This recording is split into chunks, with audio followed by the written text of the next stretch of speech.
Part 2B.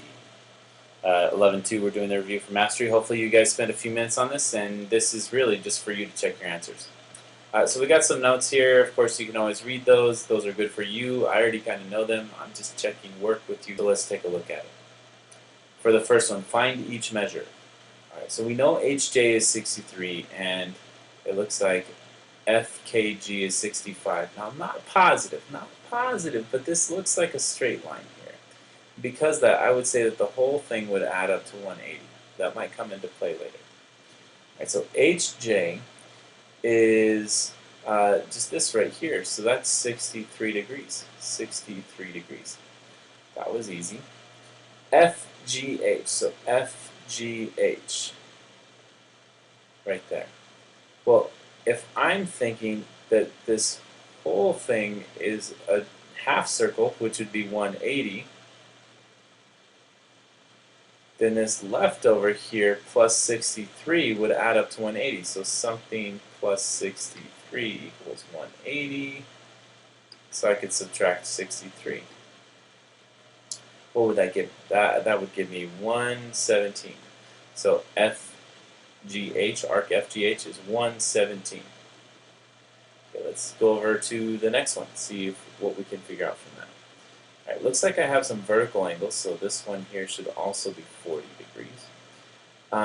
And here's the cool thing. This is a straight line here, which means ABCD is 180 degrees because it goes halfway around. We got 40, and this is 90. So that means this one right here would have to add up to 180. That means this one's going to be 50. All right, now let's go in and see what we got going on. CDE, so CDE, that would be 90 plus the 40 because we're just adding those together. 90 and then 40 more gives me 130 degrees. BCD, so BCD. Well, we figured out that BC was 50, so we're adding to that the 90, and that gives me 140 degrees. Cool, that was way easier than I was thinking. Let's look at these ones now. LMN. So LMN, that means I got to figure out what this piece is here. Well, we got a straight line. This is 30, and this is 105. And altogether it makes 180. So let's see what that middle piece would be. We don't necessarily need to calculate that, but it would be helpful maybe for later especially. All right, so 30 plus 105 plus a third piece equals 180.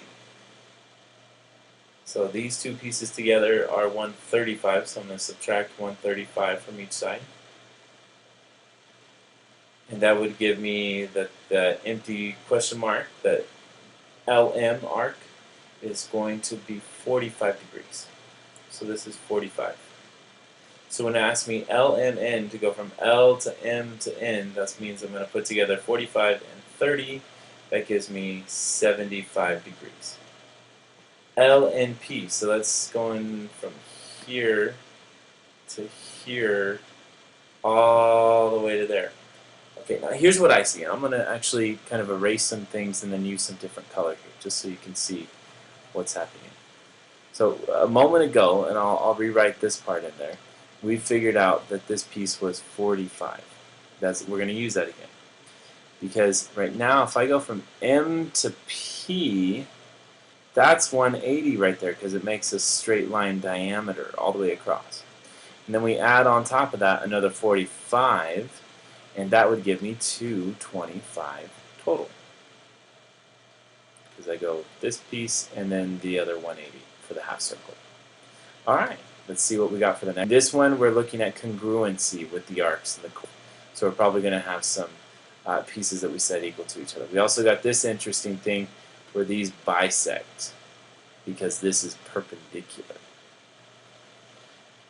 Let's see how it plays out. So the first one, these are equal. Okay, so that's easy. 3x plus 22 equals 4x. Subtract 3x.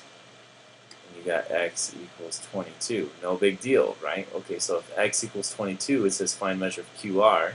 So just plug it in. 3 times 22 plus 22 Well, that's going to be 66, and another 22 is 88 degrees.